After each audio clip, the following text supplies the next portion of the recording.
The whole thing of God told me, it kind of ends all discussion, doesn't it? Ends all, you can't, there's nothing, any place you can go with the authority. But let me ask you, God did some things. He really challenged you at one point that whether you were going to trust him in all circumstances. Could you just share that situation and how God brought you to this place of saying, yes, I trust you?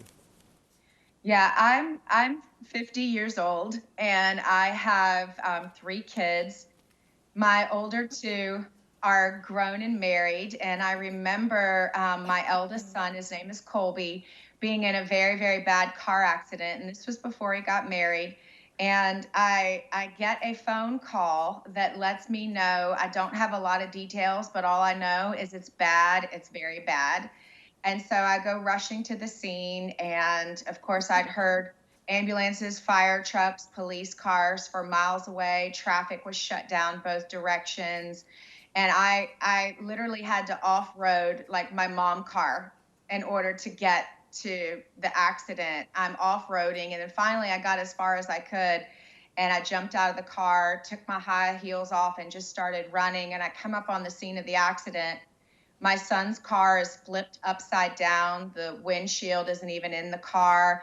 I'm looking around the accident site, just trying to find him, just praying. I see, I see all sorts of glass everywhere and things are going on. And so there's a moment where I've got to make a decision.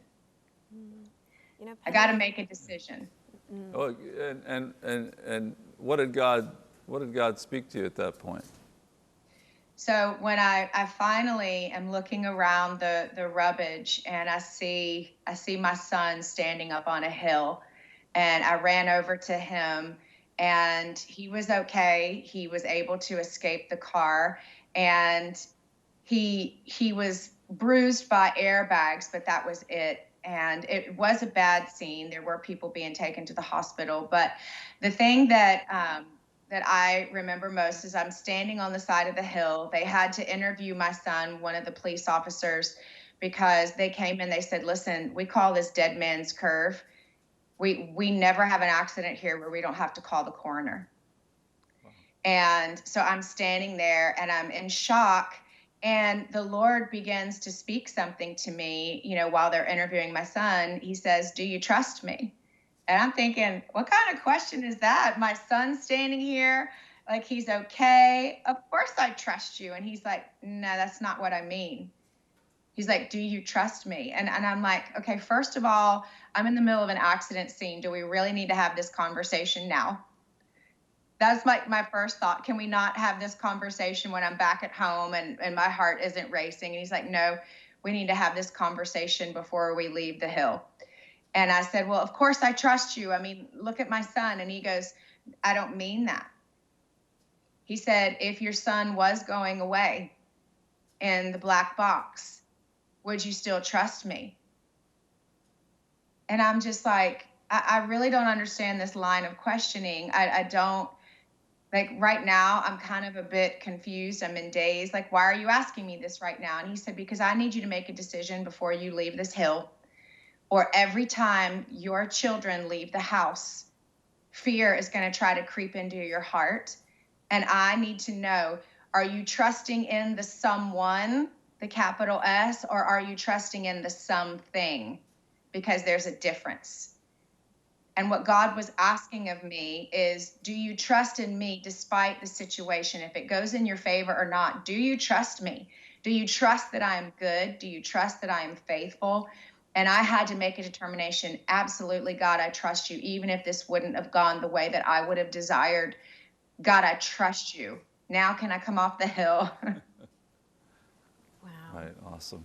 Penny, just hearing about God saying do you trust me is one of the hardest things. I think we're like, oh yeah, I trust you, God. But when it comes to those circumstances, when it comes to those situations where we don't know where it's going to go, and can you just take a moment, because I know there's so many people that are in that moment right now, kind of like, I don't know what's going on. Can you just take a moment and speak to that person that is really struggling with trusting God and understanding why there's so much upheaval and turmoil in their life, and even what they need to do moving forward to just experience his peace? Yeah, and I truly believe that peace isn't something that is external. And I think so many times we're looking for the external to give us peace when Jesus is like, listen, there can be a storm raging all around, but you can sleep in the boat. And I think so many times we're looking for that peace to come through our situation, but our peace isn't, there's a difference between happiness and joy. And joy is something that happens internally, where happiness is based on a situation. I'm happy because I got this job, or I'm happy because I had a new baby, or I'm happy because I got the house.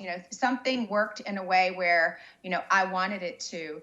But, can we have joy even when external things are not going the way that we would have desired? And I think that that's the difference. Sometimes I think we're worshiping the God of a who's going to fix the situation instead of worshiping a God who says, I am. Like, I am. I think we're worshiping, we want the genie in a bottle, and we don't understand that God's timing is our protection. We don't understand that sometimes things are happening and God is still moving. We are wanting things to happen a specific way because it's the way that we have desired. And in essence, we become God in that moment instead of letting God be God. And I think we've got to get to the point where, you hear some of the disciples say this. It's like, God, you heard Shadrach, Meshach, and Abednego say, God, we believe you're going to deliver us from the fire, but even if you don't, I'm not moving. And I think we've got to get to the place in our walk with God where we're not moving. We're immovable, we're unshakable, and it has nothing to do with whether the fire is turned up. It has nothing to do with, whether the government is trying to force me to bow. That we can say, God, I stand on your word, I stand on your truth, and I have joy internally, no matter, if they want to throw me in the fire. I believe your word. And you know what?